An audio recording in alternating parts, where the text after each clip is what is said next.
Sada zanimljiva stvar je kako se oni zapravo pare i razmnožavaju i te faze razvoja su njihove zanimljive i morfološke faze razvoja su također jako zanimljive, kako one funkcionišu, kako izgledaju njihovi životni ciklusi, kako oni izgledaju pod vodom, kako uzimaju vazduh i sve ostalo, mislim.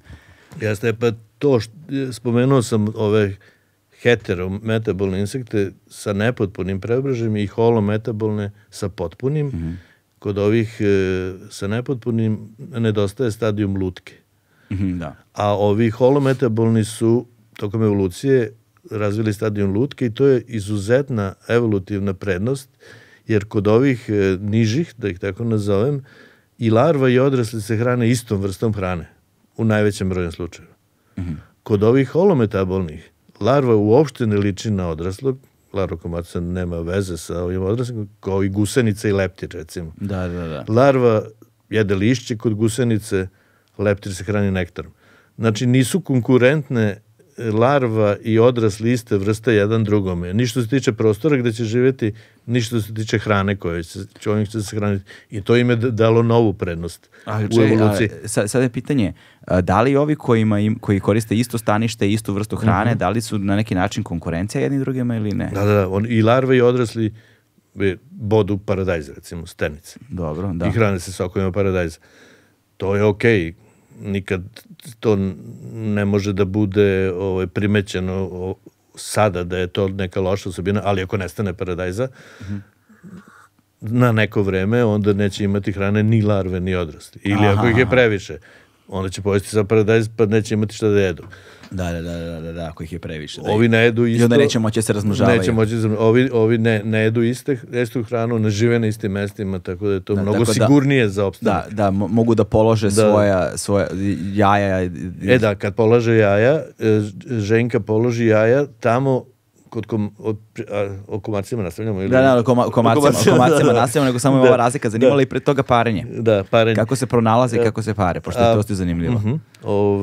Prvo, parenje je različito opet kod različitih komaraca. Neki komarci, kao što su ovi naši rečni, se pare tako što mužjaci ranije završe svoj razvoj vodeni, izlete recimo dan, dva pre ženki. O njima treba jedan dan da im se rotira 180 stepeni zadnji deo abdomena i te genitalije da im mogli da se pare sa ženkom na normalan način. I kad su rotira, ceo kraj abdomena se rotira za 180 stepeni. U odnosu na glavu. U odnosu na glavu, jeste. I onda su spremni za parenje. I to tako ostane. Da, tako ostane. Onda su spremni za parenje i onda ti rečni komarci prave rojeve. Obično predveče, pored vode iz koje su izašle, mlade ženke izlaze i vide te i čuju te rojeve, biraju da li je to ta frekvencija njihove vrste. Da, to oni biraju frekvencije. One biraju frekvencije i na osnovu toga su napravljeni kao zuelice, to nikad nije funkcionisalo, jer po promaše frekvenciju ne može niko da napravi tačnu frekvenciju za svaku vrstu, a ima i negde i više vrsta, tako da možda funkcioniše za jednu, ali ne za sve. Da, zašto je frekvencija važna? Frekvencija je važna da ženka prepozna mužjaka iste vrste. Da ne uleti u jato neke druge vrste. Ali da li postoji mogućnost parenja kroz različite vrste? Dakle, unakrsno... Neke vrste mogu da se pare, ali neće doneti potomstvo. Neke mogu da se pare, ali to su vrste u razdvajanju. Recimo, kod ovoga kućnog komara, znači, ono što je Darwin rekao, a da ne postoji bolja, možda nije tačno, ali ne postoji bolja teorija od njegove koja objašnjava postanak i razvoj vrsta.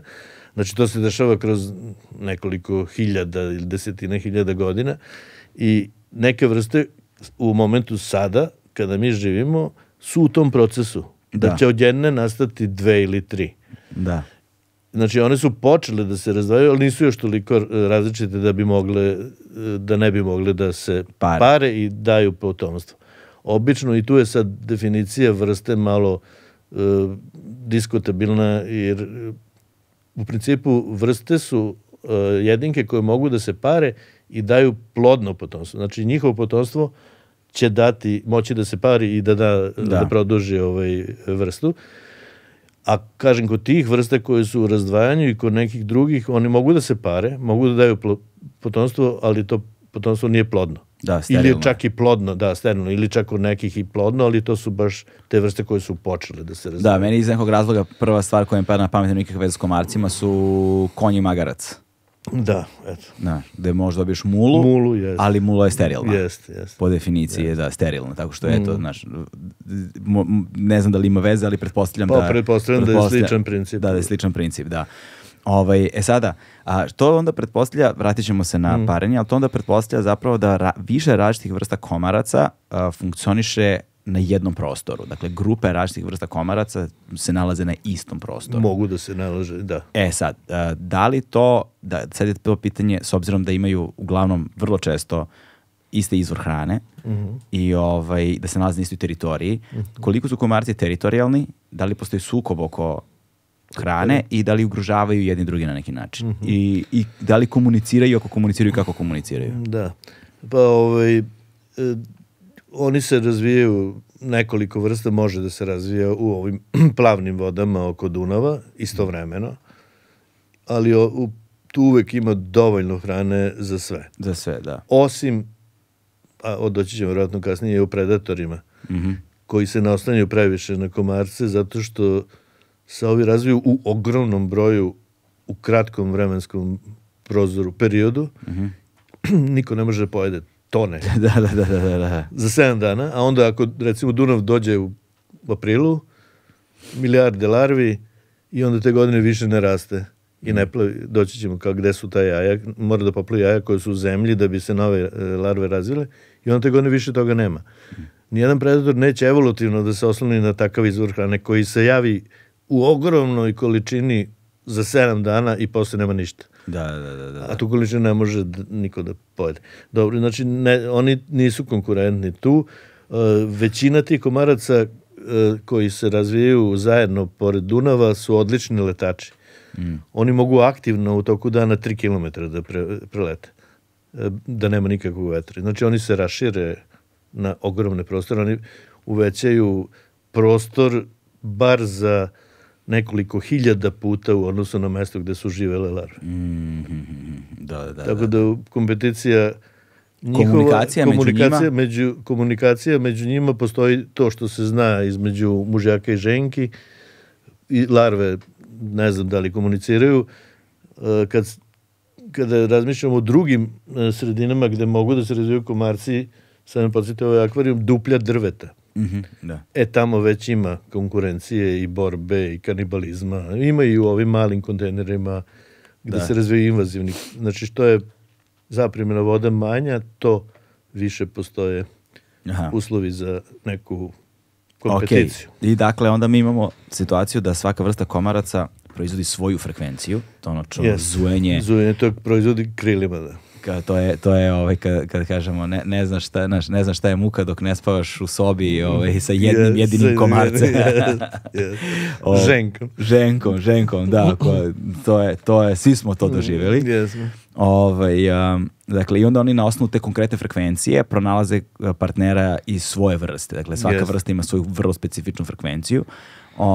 Te frekvencije smo detektovali, znamo na kojim su to je 400 do 700 Hz. To je opet fascinantno. Znači, komarac zamakne 400 puta krilima u sekundi. Da. Kako mu to pomaže? Pa očigledno, i to vrlo dobro. Sada, kako se pare i kako izgleda to polaganje jaja i razvoj larve, pa lutke, pa potom i komarca samog. I koliko traje taj period? Ti komarci o kojima sam pričao rečni, oni se pare tako što mužjaci naprave roj, ženka uleće roj, pare se nekoliko desetina sekundi i ženka je sparena i to je to, onda ide da traži krv. Drugi komarci... ona se prvo pare pa onda ide da traži krv. Uglavnom, da. Opet, kod insekata ništa nije ono, ako kažem jedno, ne postoji drugo. Uvek postoji izuzeci i to su opet ti njihovi varijacije su zapravo odlična podloga za evoluciju. Znači ima nešto što je drugačije od ovoga što je rašireno i taj će da preživi ako se nešto desi svim ovim koji to ne mogu da rade. I Znači, drugi se pare tako što mužjaci čekaju ženku kod domaćina. Znači, oni znaju da će ženka da ogladni, da dođe da traži krv, ali oni lete tu i onda će oni prvo da se pare za ženkom, pa će ženka posle. To su ovi tigrasti komarci invazivni, oni lete, mužjaci su oko domaćina i tu čekaju ženku, a sad je ustanovljeno da mužjaci zapravo čekaju ženku na vodi i čim ona izađe iz lutke, odmah se pare. Ti tigrasti. To je najsigurnije. To je najsigurnije. Znači čekaju iz te faze lutke da izađe, odmah se pare. I onda ona jadna mora odmah ide. To je otkriveno pre nekoliko godina svega. Neko treba da stoji stalno pored vode, da gleda šta se dešava i da to vidi. To je pre nekoliko godina otkriveno i ima odlično može da se iskoristi za suzbijanje komaraca. Perfektno. To je taj koji je to video, svaka mu čast.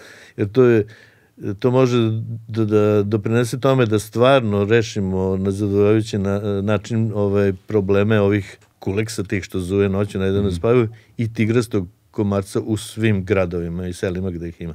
Da, sada, samo sekund, pišem sebi ovde zabeleške. Znači, to je ta grupa koja se tako pari. Neki se pare, mi smo išli u laboratoriji do zapremine od 1 kubnog centimetra. Da smanjimo prostor da. I pustimo tu mužjaka ženku, parili su se i to. Da. To su jer taj kućni komarac je ta vrsta koja je u procesu razdvajanja. Jer imamo biotip koji se zove pipiens, vrsta se zove Culex pipiens. Postoji biotip pipiens koji se hrani krvlju ptica, skoro isključivo, čiji se mužjaci roje za parenje, znači treba im prostor veliki, i koji nikada ženke ne mogu da polože jaje bez uzimanja krvi. Ova gradska varijanta iste vrste, koji se zove biotip molestus, kod njih ženke mogu da se, mužjaci i ženke se pare bilo gde, u bilo kakvom prostoru, znači mužjaci se ne roje, oni se hrane krvlju sisara, ženke se hrane krvlju sisara i mogu da budu autogeni. Okay. A onda, da bi se još više zakomplikovali situacija, postoje hibridi. To su ti o kojima smo pričali, znači oni mogu da se, biotip pipiens i molestus može da se pari, razvijaju se hibridi koji se hrane i na pticama i na sisarima i zapravo su oni ti koji prenose virus zapravo sa ptica na sisar. Znači, ovaj pipiens ne može, molestus ne može, ne hrani sa pticama, ali njihovi hibridi mogu. Njihovi hibridi mogu. I koliko su oni učestali? To je sad jako teško pitanje. Svugde ih ima. Što je bliži grad ili selo prirodnom izvorištu gde živi taj pipiens živi u barama, močvarama, u izlivima Dunava kad ih ima i tako dalje, a ovi žive u gradovima. I onda što je bliže tako nešto gradu, to će biti više ovih hibrida. Verovatnoća za njihovo ukrštenje je zapravo veća. Sada, tu kao jedna mala stanka pre nego što nastavimo sa parenjem, odnosno sa razvijenjem larve i polaganjem jaja i tako dalje, jer zanimljivo je način na koji polažu jaja, to ima različitih načina. I zanimljivo je da kad smo kod parenja, znači oni se spare.